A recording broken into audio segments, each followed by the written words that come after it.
saya Brian Jonathan Sirait dari Fakultas Ilmu Olahraga. Baik, saya akan mempresentasikan hasil kerja saya. Pertama, fungsi otot. Otot adalah sebuah jaringan dalam tubuh manusia dan hewan yang berfungsi sebagai alat gerak aktif yang menggerakkan tulang.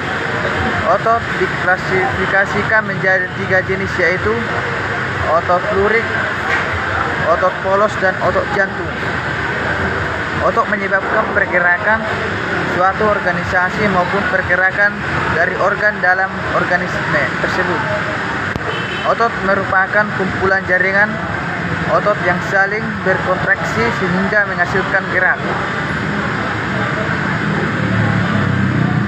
Yang kedua, macam-macam otot bahu. Yang pertama ada trapezius, yang kedua ada serratus atau anterior, yang ketiga scapula, yang keempat serratus atau anterior, yang kelima deltoid, yang keenam pectoralis atau major. Baik, saya akan melanjutkan sistem otot.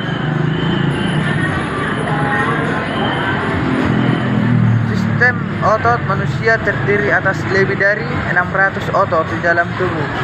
Otot-otot tersebut berbentuk dari sel-sel khusus yang disebut sebagai serabut otot.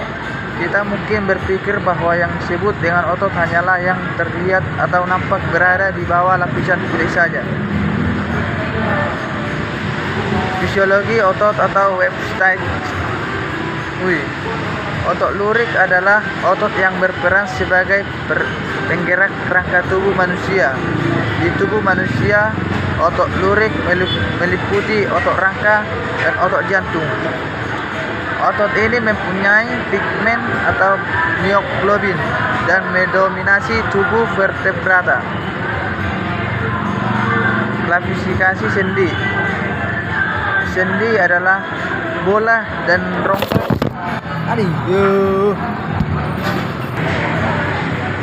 Rongga yang terdiri dari 3 buah tulang-tulang dengan bagian atas.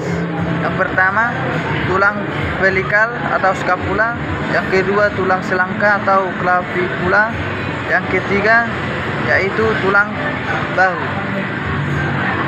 atau yang disebut tulang ligamen. Tendon dan otot bahu memberikan rentang gerak yang paling besar dalam tubuh kita.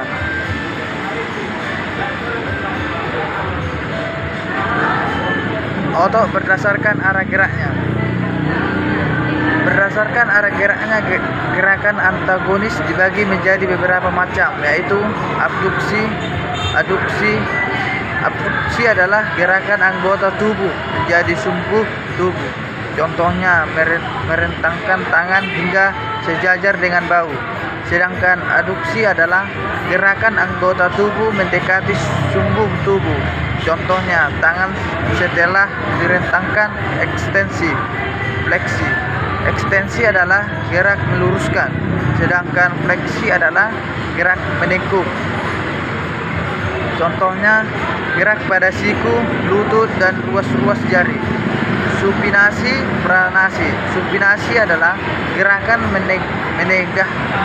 mengadahkan tangan, sedangkan pronasi adalah gerakan menelungkan tangan. Depresi, elevasi. Depresi adalah gerakan yang disebut otot trisep. Contoh-contoh yang disebut otot berdasarkan geraknya. Yang pertama tendon, yang kedua otot bisep, yang ketiga otot trisep, tulang scapula, otot bisep, dan tulang lengan atas, tulang hasta. Baik, yang terakhir, jenis otot pada manusia. Yang pertama, otot polos. Dalam otot polos ini ada beberapa contoh, yaitu inti sel, serat otot, dan inti. Ciri-ciri otot polos yaitu otot polos bekerja tanpa kenal lelah. Otot polos dapat bekerja secara tanpa sadar dan dapat bekerja pada saat sedang tidur. Otot polos memiliki sifat yang lebih elastis bila dibandingkan dengan otot lurik. Panjang dari otot polos sekitar 20-30 mikrometer. Bisa melakukan kontraksi dalam kurun waktu yang cukup panjang. Letaknya hampir di semua bagian organ tubuh. Ketika bekerja, otot polos sangat bergantung dengan sistem saraf dan hormon. Memiliki bentuk bulat di bagian tengahnya dan pada ujungnya meruncing.